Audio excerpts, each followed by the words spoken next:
যাকাতুল ফিতরা দিতে হবে খাবার হিসেবে, সেটাই হাদিসে বলা হয়েছে। টাকা অথবা অন্য কোনো মাধ্যমে দিলে হবে না। সাধারণ সদকা হিসেবে সেগুলো দিতে পারেন, তবে যাকাতুল ফিতরা দিতে হবে খাবার হিসেবে। অনেকে যুক্তি দেখায় যে আমাদের নবীর আমলে টাকা পয়সার খুব একটা প্রচলন ছিল না, তাই যাকাতুল ফিতরা হিসেবে টাকা পয়সা দেয়া হয়নি, তবে এখন দিতে পারি।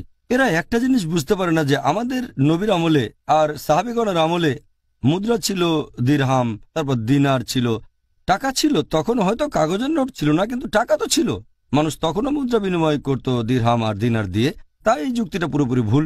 এখানে বলা থাকছে এতটুক যে শস্যের কথাই উল্লেখ হয়েছে, শস্যই দিতে হবে, টাকা নয়। সারা পৃথিবীর মানুষ যদি টাকা দেয় তবুও সারা পৃথিবীর মানুষই গুনাহগার, তা টাকা হবে না, শস্যই হবে। পৃথিবীর মানুষ যদি কিয়ামত পর্যন্ত আর কোনো দিন শস্য না দেয়, টাকাই দেয়, তবুও সিদ্ধান্ত পরিবর্তন হবে না, শস্যই হবে। যা আমি একাধিক দিন বলেছি। আমরা ফিতরার যাকাত বের করতাম, সাম মিন তামিন, একসা করে খাবার, একসা করে কি তাম, তাম মানে খাদ্যদ্রব্য, খাবার। আর আপনাদের আমাদের যদি বলা হয় যে আমাদের খাবার, খাবার মানে হচ্ছে চাউল, চাউল ভাত, জি, তো চাউল দিতাম। আর টাকা দেওয়া চলবে না। হাদিসে কি আসছে, যতগুলি হাদিস আসছে ভালো করে শুনুন। আজকে শেষ করা যাবে না ইনশাআল্লাহ তাআলা, দু একদিন পরে আবার শেষ করবো, হয়তো বুধবার বা বৃহস্পতিবারে।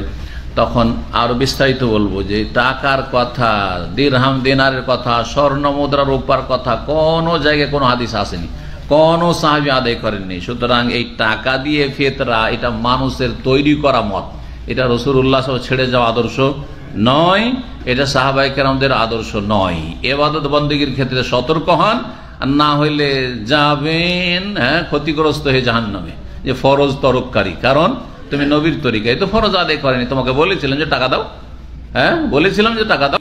খাদ্যর কথাই হাদিসে আসছে, খাদ্যর টাকা দিলে হবে, এটা হাদিসে এইভাবে নেই।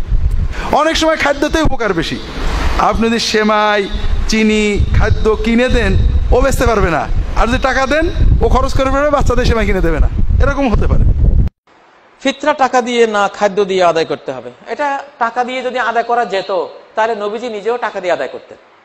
নবীজি তো কোনোদিন টাকা দিয়ে আদায় করেন নাই। দেড়হাম দিনার ওনার যুগে ছিল, দেড়হাম দিনার দিয়ে কখনো আদায় করেন নাই। খাদ্য দিয়ে কিশমিশ, জব, গম, খেজুর, পনির, এগুলো দিয়ে 6 প্রকারের খাদ্য, এইসব দিয়ে তিনি আদায় করেছেন, 100 দিয়েছেন। আমাদের বাংলাদেশেও আমরা খাদ্য দিয়ে আদায় করব, এটা একটা ফরজ ইবাদত। তো মাতান লিল মাসাকিন, মিসকিনের জন্য খাদ্য। সদকায়ে ফিতরকে ইবনে আব্বাসের হাদিসে বলা হয়েছে তো মাতান লিল মাসাকিন, তামউইনান লিল মাসাকিন বলা হয় নাই, মিসকিনের জন্য অর্থায়ন এটা বলা হয় নাই, মিসকিনের জন্য টাকা দান এটা বলা হয় নাই, তো মাতান লিল মাসাকিন, মিসকিনকে খাদ্য দান। তা আল্লাহর রাসূল তার সাহাবীরা বলছেন মিসকিনকে খাদ্য দান। ফরাদ রাসূলুল্লাহ সাল্লাল্লাহু আলাইহি ওয়াসাল্লাম সামিন তুআমিন, 100 খাদ্য ফরজ করেছেন, 100 খাদ্য। আপনি আর আমি এত পণ্ডিতি করার দরকারটা কি? এই রাসূলুল্লাহ সাল্লাল্লাহু আলাইহি ওয়াসাল্লামের দেয়া যে নির্ধারিত যে পণ্যগুলো, সেগুলো দিয়ে দেয়া এটা নিশ্চিত সুন্নাহ, এবং এটাই হচ্ছে প্রকৃত সুন্নাহ। টাকা দিয়ে ফিতরা দেয়া যাবে কিনা, এর উত্তর হচ্ছে নবী সাল্লাল্লাহু আলাইহি ওয়াসাল্লাম টাকা দিয়ে ফিতরা দিয়েছেন এমন প্রমাণ নেই। ফারাদা রাসূলুল্লাহি সাআম মিন তামরিন ওয়া সাআম মিন শাইরিন, এইভাবে বুররিন, তিনি জব দিয়ে, খেজুর দিয়ে, গম দিয়ে এইভাবে ফিতরা দিয়েছেন, এটার প্রমাণ আছে। 1 সা পরিমাণ দিয়েছেন। এরপরে জানে আলম জানতে চেয়েছেন ফিতরা এটি খাদ্য দিয়ে দেওয়া উচিত, যেহেতু নবী সাল্লাল্লাহু আলাইহি ওয়াসাল্লাম বলেছেন তু'মাতান লিল মাসাকিন, ফিতরা ব্যবস্থাপনাটাই হলো খাদ্য ব্যবস্থাপনার অংশ। গরিবকে খাদ্য দেওয়ার জন্য নবী সাল্লাল্লাহু আলাইহি ওয়াসাল্লাম ফিতরা চালু করেছেন, বিদায় খাদ্য দেওয়াটাই সরাসরি উত্তম। হাদিসগুলো যদি আমরা একটু পর্যালোচনা করি, দেখবো যে 5 ধরনের খাবার দিয়ে আদায় করতে বলা হয়েছে। গম, জব, তারপরে খেজুর, পনির এবং কিশমিশ, এই 5টি খাবার দিয়ে আদায় করতে বলা হয়েছে।